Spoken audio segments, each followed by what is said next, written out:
It made sense to me when in early years we were taught about numbers being used to measure quantities like temperature or length.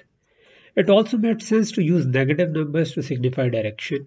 For example, considering plus 6 centimeters as 6 centimeters towards right and minus 6 centimeters as 6 centimeters towards left, and resultant conceptual model of real numbers line on which many real life quantities could be mapped.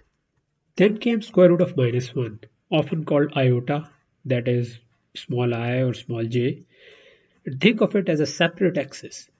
And if we do that, we can certainly carry on with operations like addition and multiplication. Firstly, the numbers would exist in a resultant 2D plane. That is, 3 plus 1j would mean 3 units of real axis and 1 unit of imaginary axis. If we want to add two numbers, we can add real part with real part and imaginary part with imaginary part. Visually, we can do it using head to tail rule. Multiplication was a bit different. We can algebraically multiply, and wherever we encounter j squared, it will be equal to minus 1, which is obvious as j is square root of minus 1, so its square will be equal to minus 1. Visually, it's equivalent to finding the angle that any of the arrows makes with the real axis and rotating second arrow with that angle, and then scaling the second arrow's length by the factor of first arrow's length. Due to this, at times we feel more comfortable in writing complex numbers in amplitude angle form, where a is the length of arrow, also called amplitude, and theta is the angle it makes with the x-axis. So the product can be taken by multiplying amplitudes and adding the thetas. Negative side was introduced to signify direction, that is right or left, positive towards right, negative towards left. But we also use it for direction reversal.